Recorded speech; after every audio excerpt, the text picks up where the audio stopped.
Hi, and welcome to part 3 of the OAIA Task Force training video. In this section, we're going to focus more on the recommendations and suggestions that I have for you, as well as certain traditions and stuff like that. Instead of the more technical aspects, I was going to have the OAIA screensaver here, but I had some trouble with Flash and whatnot, so instead we have this cool little animated morphing OAIA Center logo. So enjoy that while I talk about suggestions. We're going to start off with the fun and out of context quotes section. That's my favorite section, of course. I think it's a lot of fun, and I hope that you do as well.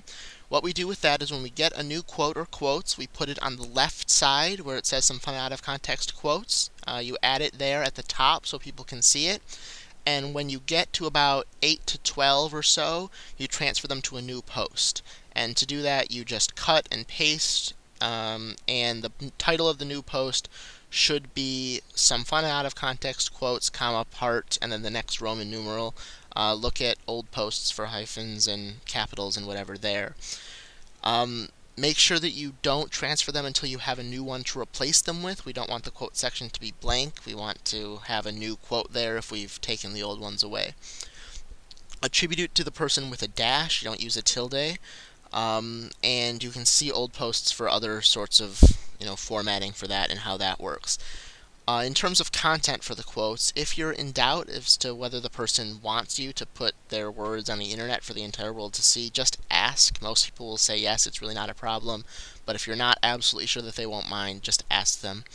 Remember to add the quotes label to all of these posts, or else people looking for all the quotes posts won't be able to find them. So I talked about labels in an earlier section of the video, so just go back and find that if you don't know how to do that.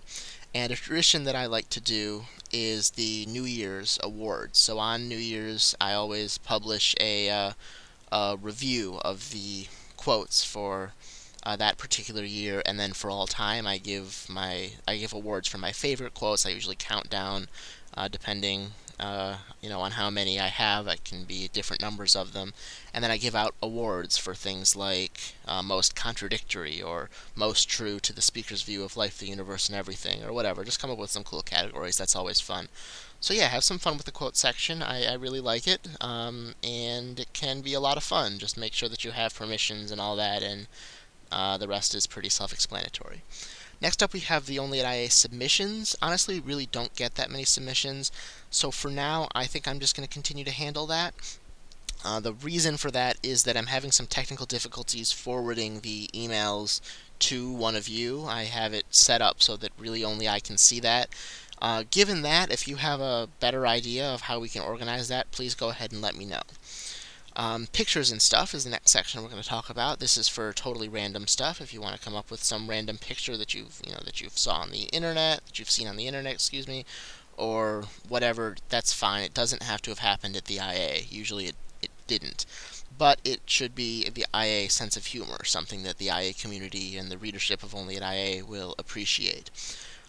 We do the same thing as with the quotes. When it gets full, we transfer them to a post, pictures and stuff with apostrophes around the N, comma, part, and then the next Roman numeral. Usually I wait until I have like 5 or so, usually some more.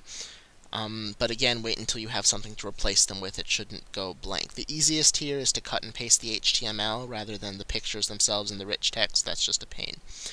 Alright, next up is the IAtionary. You can see the old posts for proper capitalization of the titles and the format thereof with the colon and whatever. The first thing in the post should be a bolded version of the word or phrase that you're going to define, and the syllables should be separated by dashes. After that, you want brackets with the proper pronunciation. You can use Common Sense or Dictionary.com for that. I would recommend the latter. And the part of speech of the word or phrase that you're going to define, just the abbreviated form like N for noun, etc. right after that. You number the different senses of a word, so if it can be applied in different scenarios or contexts, you number the different meanings that it can have. And you can use a colon and then an italicized sample sentence if you want. That can be fun. If it comes from a specific person, what I generally do is I have a language of origin, so like Senora Riggs's words come from the language Riggsian, or Lyonese from Mr. Lyons, etc. So that's a convenient way of telling people who coined the phrase without actually mentioning it and continuing to sound like a dictionary. After that, you can explain the backstory if you think that that's necessary. At this point, you can stop the dictionary feel, if you like, and just explain how the word came about. But just remember, up until that point, when you're just going to explain the story, try to sound like a dictionary. Phrases like of or relating to are very useful for things like that, and just be creative. Try to sound like a dictionary. Alright, next up are polls. You can put in a poll by clicking Design at the top of the screen, then Add a Gadget and find Poll. You just really put them up every so often. If you happen to think of a nice poll that you think would be fun or funny, go ahead and put it up, but you don't need to have one all the time. I usually try to stick with one poll at a time, so if there's one already up and I have an idea, just write it down or something and put it when that one's expired. You can adjust the duration. I think it's set to last for a week or something, which I find is usually not long enough. So when you go to edit the gadget, you can just change the expiration date of the poll. And when it's over, I like to immortalize them by summarizing the results of the poll in a post with the same title as the poll, and just say how it turned out. Next up, at the top of the screen, we have the News, Announcements, and Random Thoughts section. You can really change that whenever you want. If you want to change that, you click on the little Edit button, which has the picture of the tools right underneath it. I use that to alert the readers of updates to the site and new features, etc. So like if you have just found out how to do a cool new thing and you've added a widget or whatever, just put under News, Announcements, and Random Thoughts, look what you can do now. You generally want to erase the old messages as you add them. There's no specific number that you need to keep it, but remember that as you add stuff to that, you're pushing the posts down on the screen. So what tends to happen then is if the posts are off the screen because they're so far down, then people will come to the site, see that it's the same as last time, and leave, even if there is a new post, because it will be too far down for them to see. So just make sure that the posts are still easily visible, and if they're not, just erase some stuff from there. And finally, we're going to talk about what is appropriate and what is not to be put on the site. This is, of course, not a school-sponsored anything. I just came up with this, and the school officially has nothing to do with it. So there are very few, I'd say no, absolute rules as to what you are allowed and not allowed to put on there. Personally, I don't really swear hardly at all in real life, so you really won't find any swearing on the site as it is now. But again, that's just because I don't really think it's funny. If you think that it's, that it will make this post funny, whatever. But just, remember that you're talking to the IA audience and that you don't want to offend too many people at once.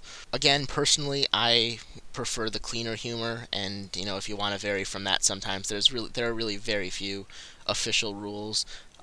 Just again, try not to offend people.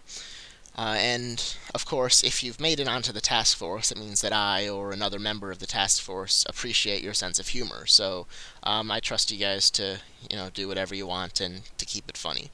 It's not really about me; it's about the readers. So if you think that they'll find something funny, go ahead.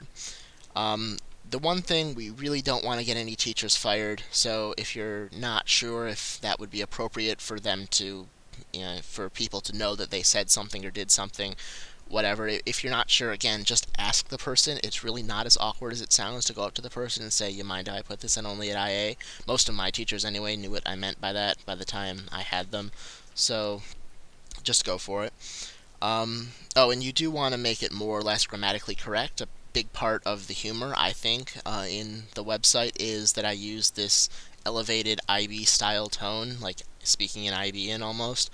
So I mean, if you don't use like IMEs and stuff unless you're specifically talking about why you're using it, or if that's the joke. But just in normal writing, really avoid like I am speak and all that stuff. It's supposed to be more or less grammatically correct, so try to keep it that. And really, the most important rule is just to have fun with it. This is something that should help alleviate some of the stress of the IA for you guys and for the readers. So that's really the golden rule. Just have fun. If you find something funny, put it on the site. And that's it. You're welcome to ask me or another member of the task force if you have any questions. And if you're new to the site, go ahead and make a post with your name as the title, and you can introduce yourself to us, other task force members, and to the readers. You can say whatever you want, just introduce yourself. And finally, when you go to graduate, go ahead and elect someone else to be part of the task force to take your place, and you can invite them and show them these videos as well. So thank you very much for being part of the task force, and good luck, And again, let me know if you have any questions at all. Thank you.